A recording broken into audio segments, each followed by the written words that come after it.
Hi, everyone. This is Felicia Brown with One Concept Radio, where I'm getting to know experts and educators from the massage, chiropractic, acupuncture, and spa professions. Today, I'm here with Andrea Collins. Andrea has been a massage therapist for 14 years and is now giving back to the profession. She brings her years of experience and additional training to help therapists through her writing and courses in both techniques and business. Welcome back, Andrea. Hello. Glad to be back. Well, it's nice to have you today. I'm excited to see you at the upcoming conference in October up in Niagara Falls. Yeah, looking forward to it. Well, we're going to have a great time up there. And before the conference and just in general, we're trying to share information and ideas from presenters in all of these different fields. So today I'd like to hear your thoughts on a few different things.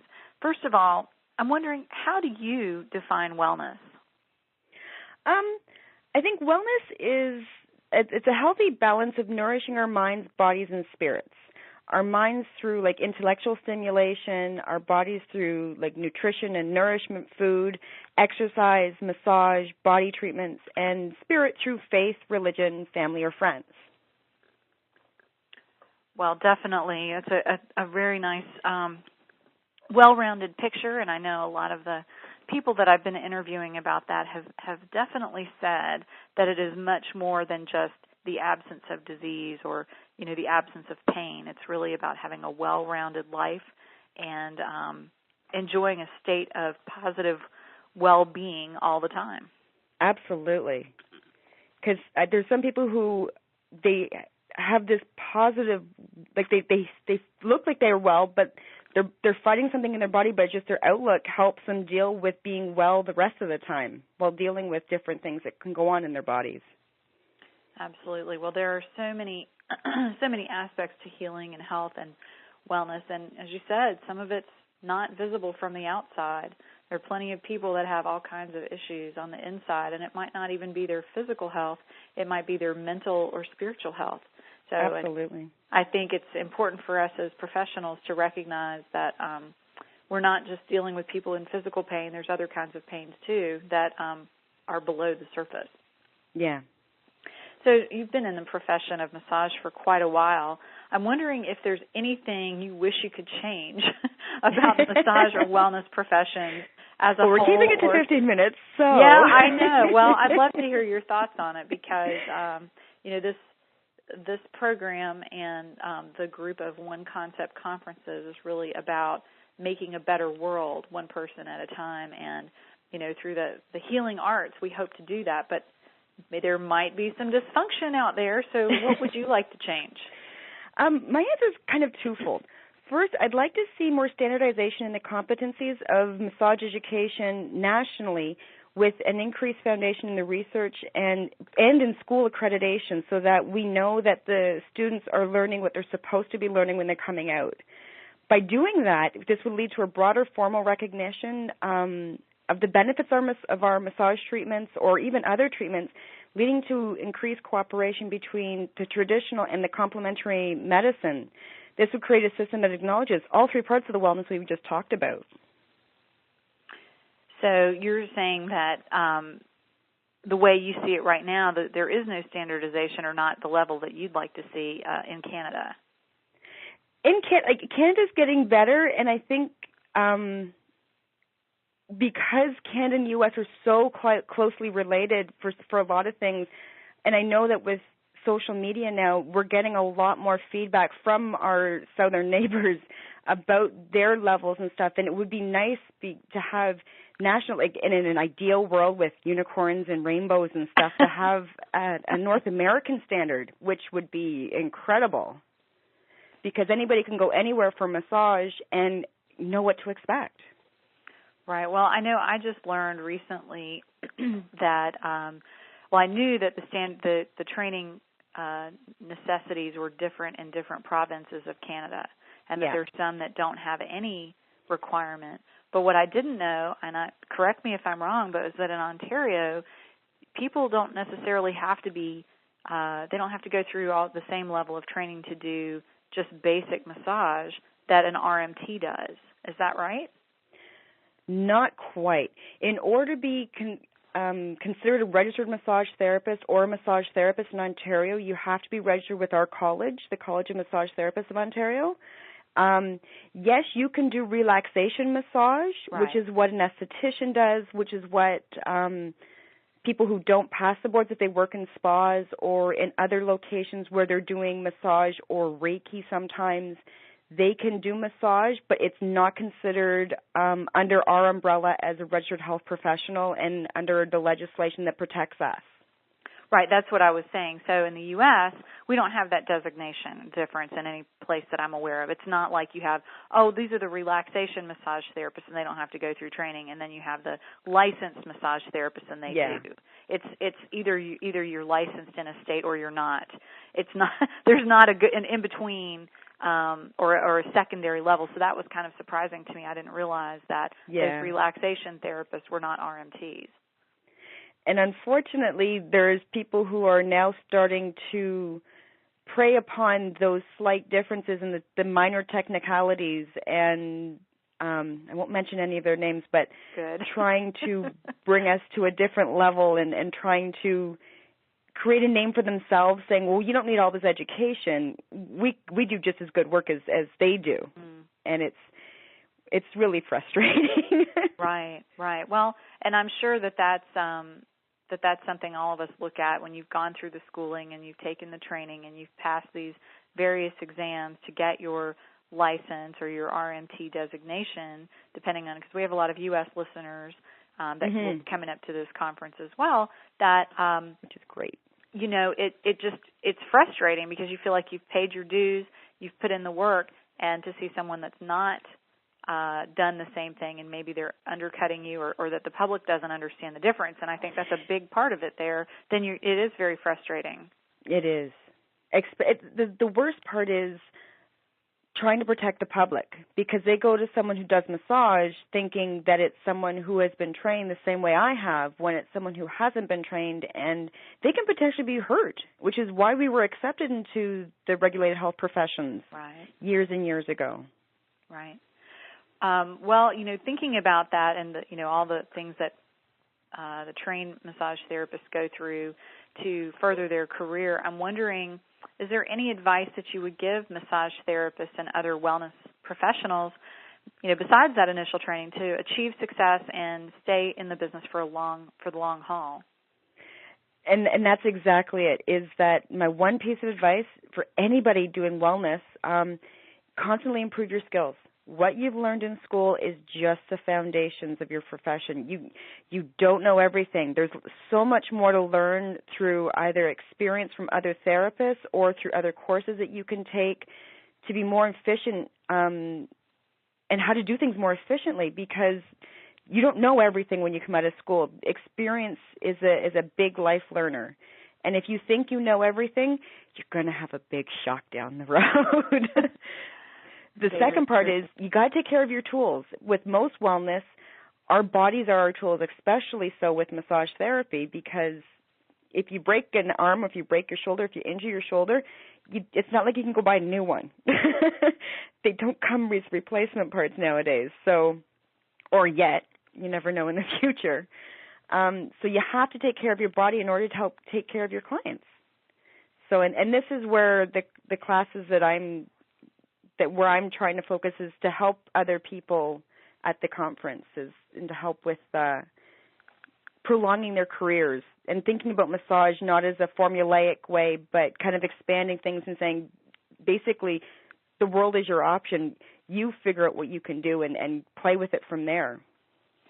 So are there any specific takeaways that you can tell me about that people can expect to get in your classes that are that you're going to have at the Canadian Massage and Chiropractic Conference, or just in general? Because I know this is not the only place that you teach.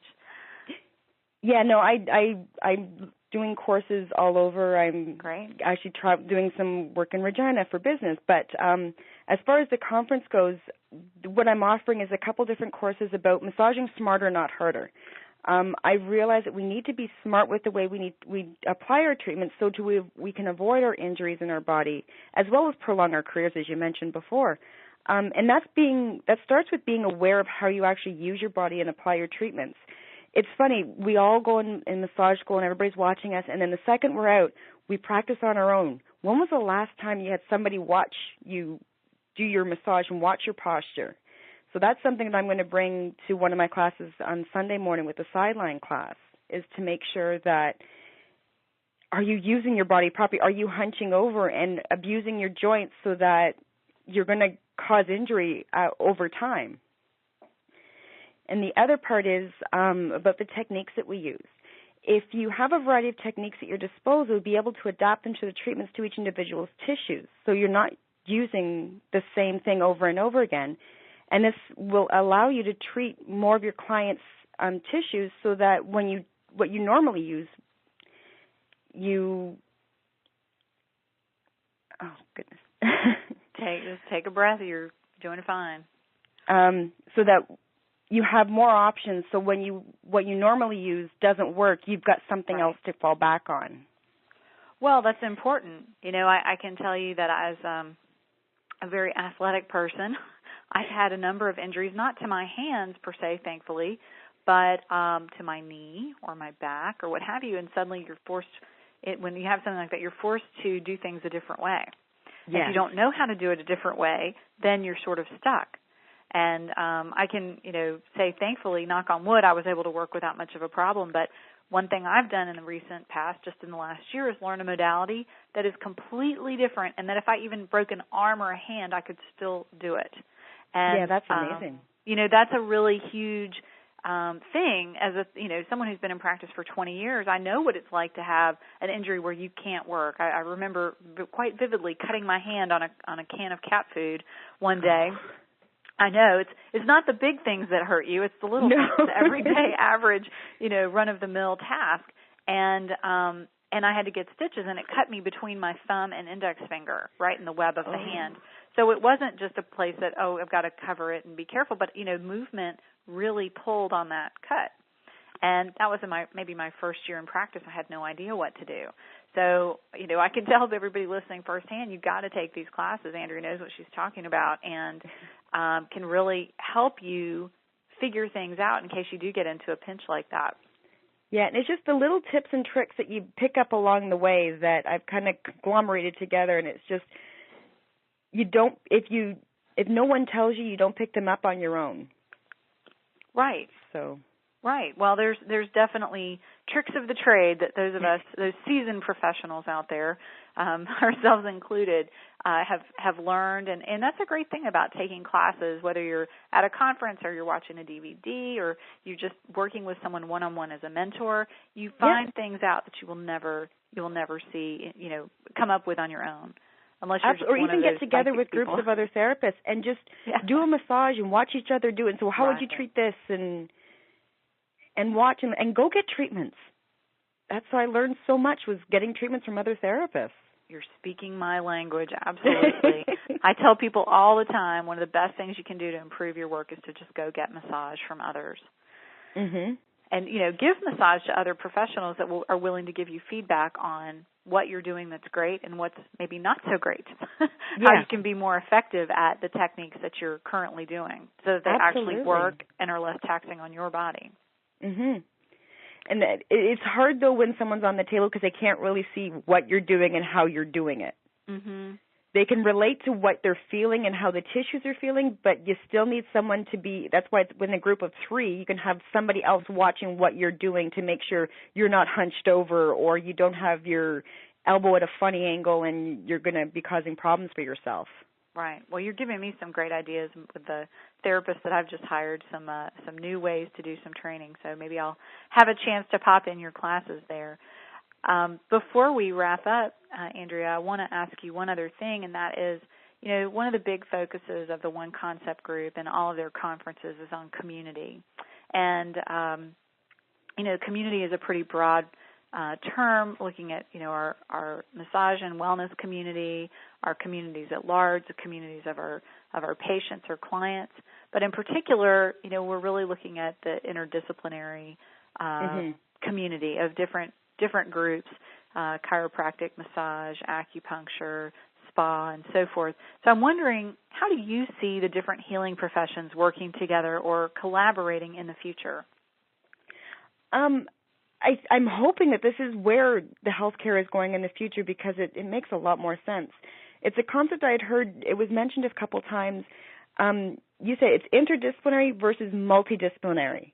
In the past, you always heard of the clinics that are multidisciplinary, where there's a number of different therapists, different kinds of therapists under one roof. They all work in the same area, and they all work in the same clinic, but they don't communicate.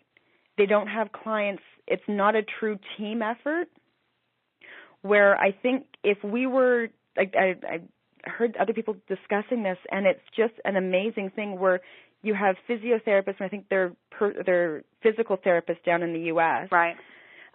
Working with massage therapists, working with chiropractors, working with even medical doctors and so you've got a whole team of people, and the person goes in there and all the therapists meet, and after an assessment, they all decide what's the best route for treatment for that person. Right. So instead of just getting a massage therapist view and then they go see their physiotherapist or their chiropractor, they all work together, so there's no duplication. They work much better together, and that way the person heals faster.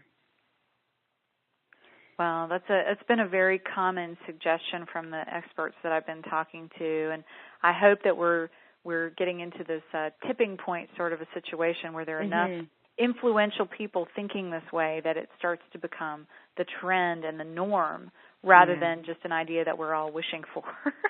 Yeah, unfortunately, the one small problem with that is it's challenging for therapists a lot when they're self-employed, because if you're self-employed in these clinics, if you're working as a team and you're being employed, that's one thing where you don't have to worry about if you don't have a client, if you're not busy, especially with today's economy, you never know what's going to happen with the next up or down.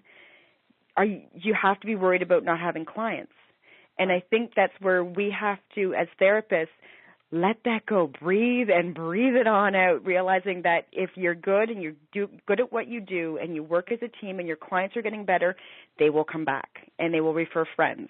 And that's the way that the business will work.